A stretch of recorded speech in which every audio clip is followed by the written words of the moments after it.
تحليل ما قبل لقاء القمة الزمالك والأهلي. بسم الله الرحمن الرحيم، اللهم صل وسلم وبارك على سيدنا محمد عليه أفضل الصلاة والسلام. النهاردة عايزين بقى نتكلم وندردش عن ما قبل لقاء القمة وديربي العاصمة الزمالك والأهلي. الحمد لله احنا عملنا رد فعل عن الماتش اللي فات بتاع حرس الحدود، وكنا بندردش وبنحلل في الماتش، ودي حاجة أعتقد مش ناس كتير بتعملها. في ناس بتعمل رد فعل على الماتش وفي ناس بتحلل الماتش. وانا بتفرج على الماتش بحاول ادردش واعمل رد فعل طبيعي ليا وبكون بحلل.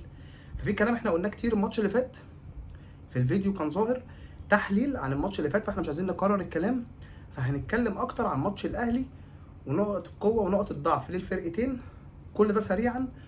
وهندردش بقى عن ايه اللي الزمالك المفروض يعمله لو عايز ياخد الماتش ده مرتاح، مش عايز يخش في مشاكل في الماتش، مش عايز يخش في اي ديبيت يعمل لنا ازمه ويضيع مننا الماتش. بسم الله الرحمن الرحيم. اولا انت خط دفاع ليك، خط دفاع مميز جدا، حارس مرمى مميز جدا، خط نص مميز جدا. عندك بعض المشاكل في خط الهجوم، بيبقى عندك مشاكلك بتبقى في انهي منطقه؟ في الوينج الشمال ناحيه شيكو بنزا لما بيلعب وناحيه ادم كايد لما بيلعب. دي نقط تقدر تتغلب عليها، تقدر. طب ازاي؟ بشويه شغل هيتعملوا منها. اصلا انت هتبدا بمين؟ ادم كايد ولا شيكو بنزا؟ انا واحد من الناس بميل لادم كايد، بس انا مش عايز ادم كايد هو اللي يبدا، انا عايز شيكو بنزا اللي يبدا. ليه شيكو بنزا؟ شيكو بنزا بتاع دوشه، شيكو بنزا بتاع حركه ومشاكل، وانت محتاج ده في الماتشات دي. ماتشات انت محتاج تعمل للباك اللي بيلعب الجنب ده والجبهه دي دوشه، وتعمل له ازمات، وتعمل له حتى لو قراراته غلط، حتى لو عنده الفينش فيه مشاكل، حتى لو قراءه اللعب هو عنده ادراكه مش اعلى حاجه، لكن هو لعيب بتاع مشاكل وبتاع دوشه وبتاع مروح ومجي وفرهضه.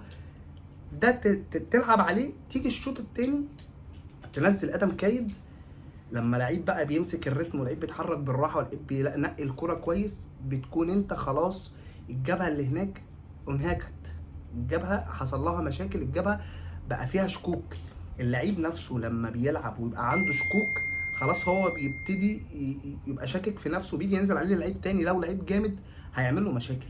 فدي انا شايف من الناس ان انا بميل لادم كايد، لكن انا عايز شيكو بنزا يبدا، مع انه هو انا بقول اهو لعيب مش اجمد حاجه ولعيب عنده مشاكل كتير، بس دي خط دفاع الاهلي في مشاكل بالجمله. مبدئيا خط دفاع الاهلي اللعيبه ما فيش ترابط بينهم وبين بعض، المساحات بين الباك والمدافع كبيره جدا، والناحيه الثانيه بنفس الموضوع. المدافعين الاثنين، اي اثنين مدافعين في الاهلي هيبداوا هم وحشين، اي اثنين، اي اسمين انت هتقولهم مش هيفرقوا معاك، كلهم اولا شبه بعض، ثانيا كلهم عندهم مشاكل بالجمله. لو ده عنده ميزه هنا فعنده مشكله هنا، لو ده عنده بقى نفس الميزه اتشقلبت بقت عنده مشكله متشقلبه في حاجه تانية. اللعيبه كلها متواضعه قوي قوي. خط دفاع في الاهلي كارثي من اول الباكات لحد قلوب الدفاع. حارس مرمى بيعاني، حارس مرمى الاساسي والبديل. خد بالك مصطفى شوبير حارس كويس، لكن مصطفى شوبير من كتر الركنه ومن كتر ما الشناوي بيلعب عافيه، شوبير بدأ خلاص يفصل وبدأ مستواه يروح.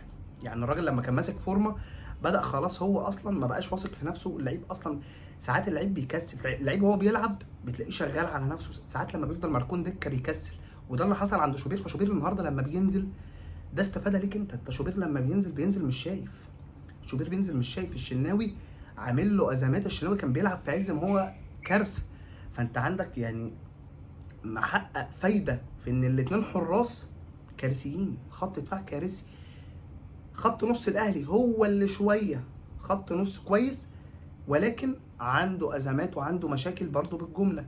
ليه؟ مروان عطيه خصوصا لو هو هيلعب بستتين بقى، مروان عطيه وديانج، مروان عطيه وديانج ما ينفعش يلعبوا. انت مش كل ماتش بتروح تلعب ريال مدريد، فانت متخيل الراجل ده بيعمل كده وهو بيروح يلعب ماتشات، بيلعب ماتشات صغيره بيلعب بستتين، ما بالك بقى في ماتش الزمالك؟ فالراجل ده هيحصل عنده عزل.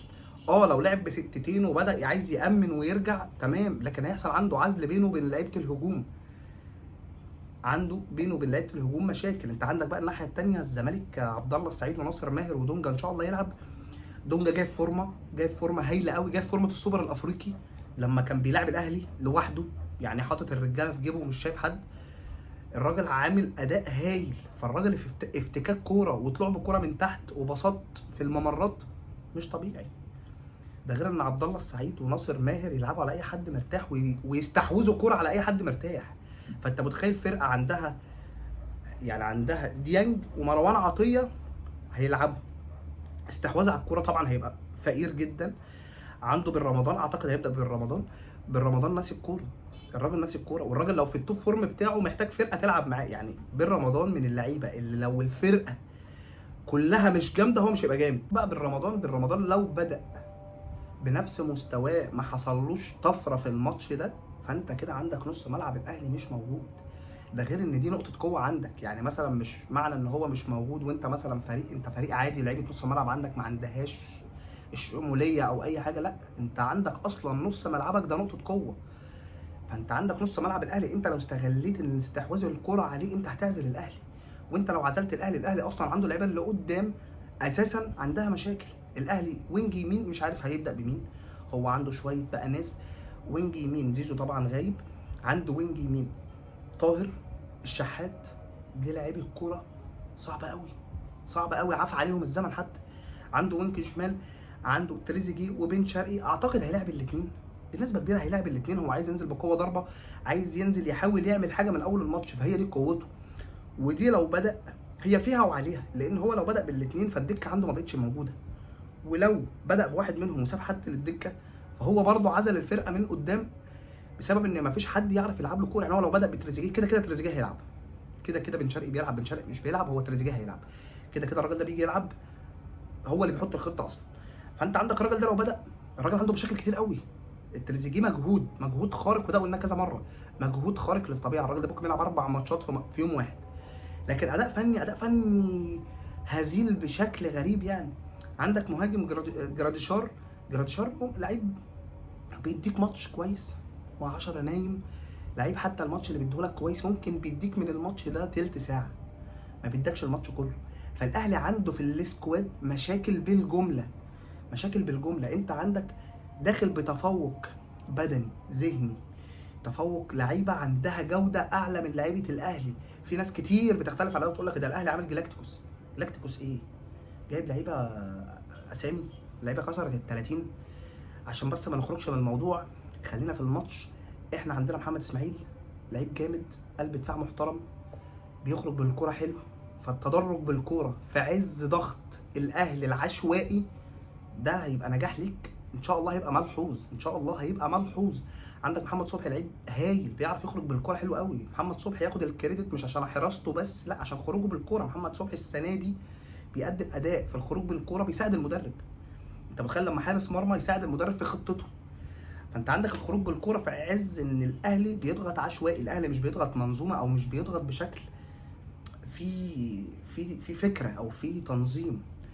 كده كده عشان برضو نكون عارفين ايه اللي هيحصل، الماتش ده ليه تحضير مختلف، الماتش ده ليه حوافز مختلفه، الماتش ده ليه شحن مختلف. فانت الاهلي هيبقى افضل من الماتشات اللي فاتت كده كده، الزمالك هيبقى اعلى من الماتشات اللي فاتت كده كده. الماتشات دي بسبب شحنها وحوافزها المختلفه بتلاقي الفرقتين نازلين.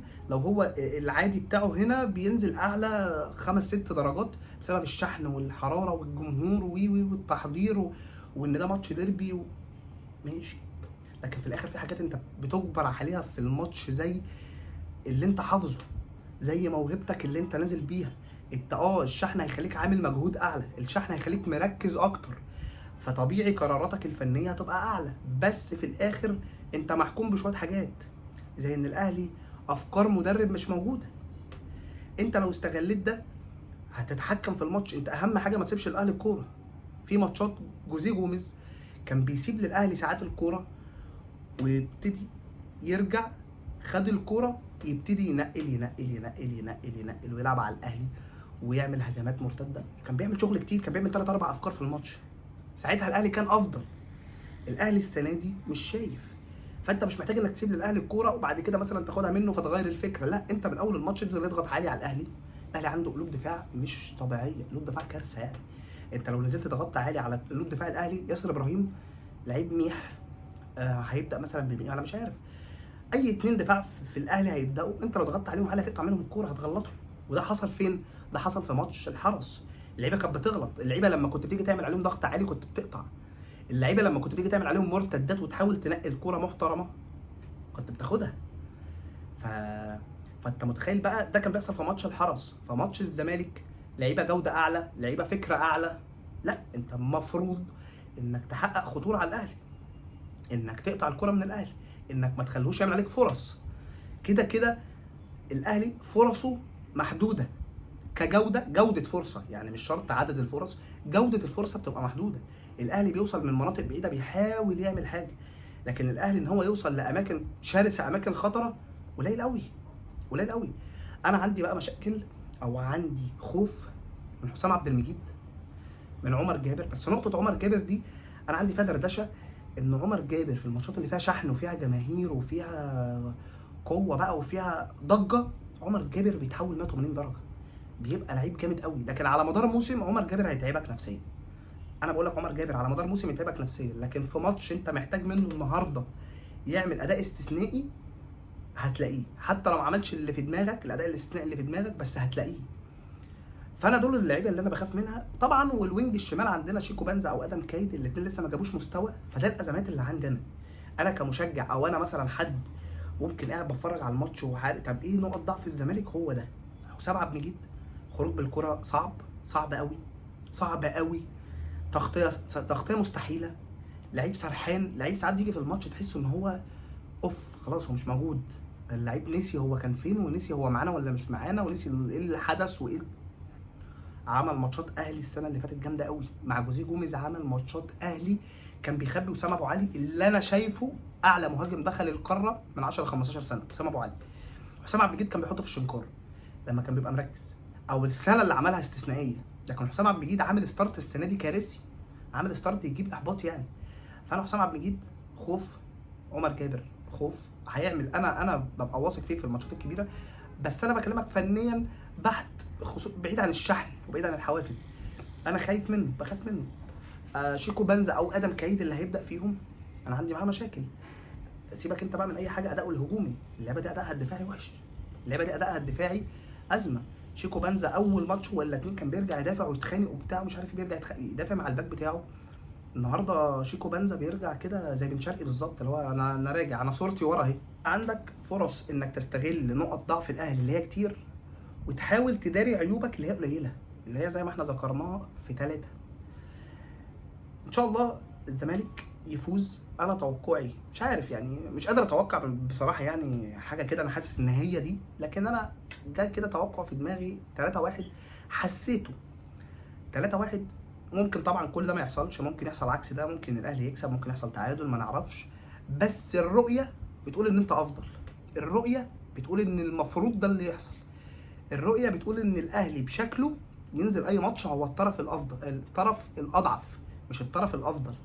الاهلي لو بيلعب اي فرقه في الدوري، اي فرقه في الدوري، فهو الطرف الاضعف حرفيا. الاهلي بيقدم اضعف كوره في الدوري. انت المفروض بما انك انت نازل الطرف الافضل، الاهلي في الماتشات الضعيفه كان بينزل الطرف الاضعف، فانت نازل دلوقتي طرف افضل، فانت استغل ده، استغل ده ان انت تنزل ضاغط، ان انت تنزل شرس، ان انت تنزل عايز تقول انا بجيب جون، تهدد. حتى لو مش فرصه حقيقيه انت شوط، شوط. سلاح الشوط ده بيخوف حتى لو مش هتيجي، بس شوط. انت بتهدد، طول ما انت بتعمل تهديد انت بتسرب له الشك وبتسرب له اسئله، انا كويس، انا وحش، انا في ايه، انا بتهدد ليه. حتى لو شوطه بجوده ضعيفه بس انت بتسرب له الشك، اللي هو انت عندك مشكله وانا بستغلها وبدات اشوط وبدات اهاجمك وبدات استحوذ على الكوره، بدات انزل عليك شرس. انت بتخوف، خصوصا بقى لو ربنا كرمك وجبت جون بدري، خلاص انت سربت له الشك مع استحواذك على الكوره، مع انك ما تسيبش الكوره بقى، مش تجيب جون تتقدم فتسيب الكوره، لا. عشان دي حصلت في ماتشين 3 في ماتش الزمالك. الزمالك يتقدم يبتدي الريتم يهدى، يبتدي اللعيبه تكسب ثقه، ده ما بيزودش بقى عندهم ان انا اضغط اكتر، لا ده بيخليهم يقعوا اكتر. وده في ماتش الاهلي مش هينفع، لان انت طبيعي اي فريق كبير، اسم كبير، لو انت ضغطت واستحوذت عليه ورحت جايب جون، هو عنده رد فعل كده كده، حتى لو هو مش قادر، حتى لو هو مش شايف، هيبقى عنده رد فعل. فانت رد الفعل ده تحاول تمتصه بايه؟ بان انت تفضل ضاغط، بان انت تفضل دايس عليه، مش مخليه عارف يكمل لعب، مش عارف يضغطك، مش عارف يستحوذ على الكوره، مش عارف يعمل استرجاع للكوره. فده كله هيبقى محتاج تركيز، محتاج شراسه، محتاج تجهيز قبل الماتش، محتاج عوامل نفسيه اكتر. ان انا مش عايز استكفي ان انا كسبان جون لاخر الماتش يحصل معاك زي ماتش الجونه، جبت جونين الحمد لله تمام، مش عايز استكفي. ماتش زي ده بيكسبني ثقه لبعدين، انا هكسب 3 و4 و5، عندي قدره والماتش سامح بده. انت في ماتشات ممكن تكسبها 1-0 بالعافيه تمام مفيش مشكله، لكن انا لقيت ماتش مثلا مفتوح، لا ادوس، انا بكسب ثقه لقدام. انا بقول الفريق المنافس ليا ان انا لا، انا جاي النهارده انفذ حاجه، انا جاي في شراسه، انا جاي اكسب، انا مش جاي اهرج. ودي كانت المفروض تحصل في ماتش الجونه وما حصلتش، مع ان انت كنت عامل ماتش هايل، قدام الجونه، كنت شرس وكنت اقوى بكتير وعملت فرص، بس ما كانش عندك اللي هي انا جاي النهارده اموت. لا، انت بتلعب ماتش حلو بس ما كنتش رايح انا النهارده هكسب يا هكسب يا مش يعني ما فيش حاجه تاني، لا ما حصلش. انت كنت هايل اداء فني لكن شراسه ما فيش. فان شاء الله ماتش الاهلي ربنا يكرمنا ونكسب ان شاء الله. ماتش الاهلي فنيا نكون كويس، لان الماتشات دي بتخلص بتريكات، انت ممكن تكون كويس جدا ويحصل لك تريكات تقلب عليك الماتش. فان شاء الله احنا مش عايزين نتعرض لده. ماتشات الاهلي دايما بتحصل معانا فيها كده، تبقى انت راكب الاهلي زي ماتش الكاس اللي هو الماتش اللي جاب فيه جون امام عاشور. انت كنت مخلي الاهلي بيتعلم كوره، كنت بتعلمه الف ب كوره، وسبحان الله كسب الماتش بكوره، تفصيله صغيره قلبت عليك كل حاجه. ان شاء الله الماتش اللي جاي نفوز ان شاء الله، ان شاء الله. عايزين نتوقع في الكومنتات النتيجه، وانا كنت عامل ريل على ده، اللي هيعمل نتيجه صح ان شاء الله هنزلها في فيديو ما بعد الماتش. ان شاء الله نحتفل مع بعض. انا بقى مش عايز اعمل فيديو تحليل، مش عايز اعمل فيديو اي حاجه، انا عايز اعمل فيديو فرحه انبساط، بنتبسط ان شاء الله. ماتش يكون نقله لنادي الزمالك، نقله. سيبك من ال3 بونت، الثقه والاداء اللي انت المفروض تعمله وتبني عليه. ان شاء الله ثقه في فريرا، ثقه في اللعيبه. انت داخل الماتش ده انت الطرف الاقوى بفرق كبير، انت داخل انت الطرف الاعلى من الاهلي بشكل اعلى بكتير. الاهلي الطرف الاضعف، الاهلي كان بيخش كل الماتشات هو الطرف الاضعف، حتى الماتشات انت الفرق الصغيره اللي هو كان بيلعبها. ان شاء الله اللي جاي خير ان شاء الله. ماتش الاهلي والزمالك، الزمالك هيكسب، انا توقعي باذن الله 3-1 باذن الله. ان شاء الله هنكسب ان شاء الله. دردشه جايه كده بعد الماتش، نحتفل مع بعض. سلام.